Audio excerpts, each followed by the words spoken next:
All right. One of the side stories to the terrible Biden debate performance was that Trump's terrible debate performance didn't really get that much attention.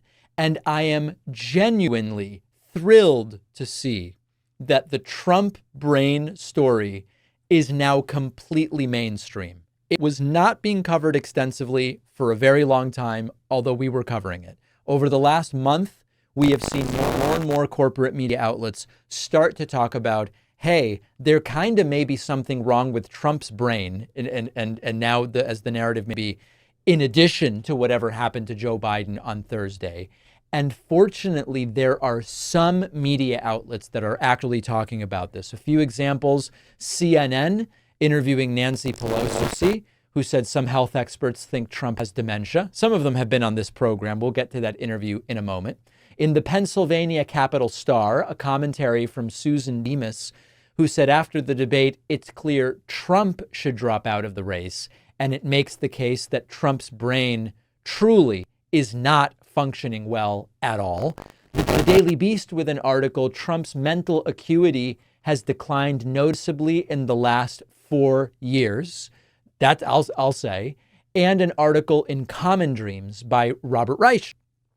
More unhinged and delusional than ever, Trump's mental state should be front page news. The growing evidence of Trump's dementia and paranoia poses a potential danger to the future of America. Absolutely the case. Here is Nancy Pelosi on CNN making this very same case. This is an opportunity for Joe Biden to go out there and show he has the stamina and the rest. And by the way, while the press, and for some reason they don't, there are healthcare professionals who think that Trump has dementia, that his connection, his thoughts do not go together. And, while he may be saying we're enablers, we see Joe Biden up close. We know how attuned he is to the issues, how informed he is. And I debate with him about legislation, and not debate, but discuss it with him. He's right there. So in any case, it was a bad night. Let's not sugarcoat that. It was a bad night. It was a great presidency. Yeah.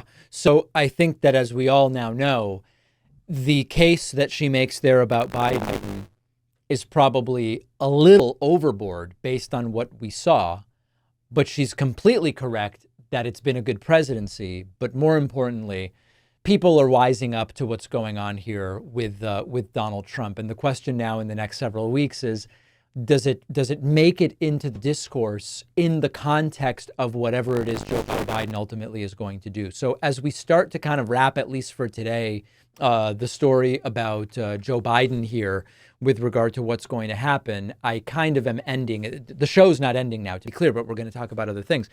I am ending up close to where I started, which is the performance was very bad. Minimizing that, I don't think helps anybody.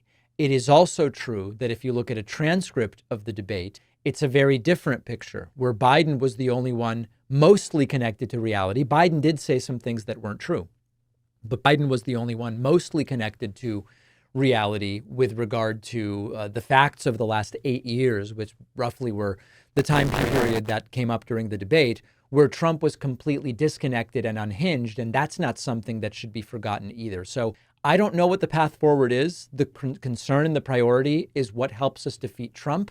And some early polling shows that if you swap Biden with X being Kamala Harris, Gavin Newsom, others, they don't do terribly, but they do slightly less well than Biden. In polls that have it 46-45 Trump over Biden, you put in Harris, it's 46-44 with one more point undecided. Or you put in Newsom and it's 45-43. And so the idea of the replacement of Biden as a panacea is a question mark. I'm completely agnostic.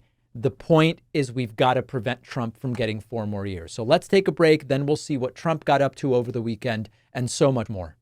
Magic Spoon has been sponsoring the David Pakman Show for years now because my audience just can't get enough. And here's why. Magic Spoon has reinvented our favorite childhood cereals to taste great, but with 0 grams of sugar, 14 grams of protein, and only 4 net carbs. It's a high protein, keto-friendly way to relive those Saturday mornings with your favorite cartoons, but with only 140 calories a serving and without all the sugar. My favorite flavor is maple waffle. I grew up in New England, okay, but it also comes in familiar flavors like cocoa, fruity, frosted. You can also check out Magic Spoon treats, which are sort of like the marshmallow treats you had as a kid, but only 1 gram of sugar, 1 to 2 net carbs, and packed with 12 grams of protein. Magic Spoon treats are the perfect on-the-go snack. They come in 4 great flavors: marshmallow, chocolatey peanut butter, blueberry muffin, and double chocolate. Go to magicspoon.com/Pacman to try Magic Spoon cereal and treats for yourself. Get $5 off with the code Pacman. The link is down below.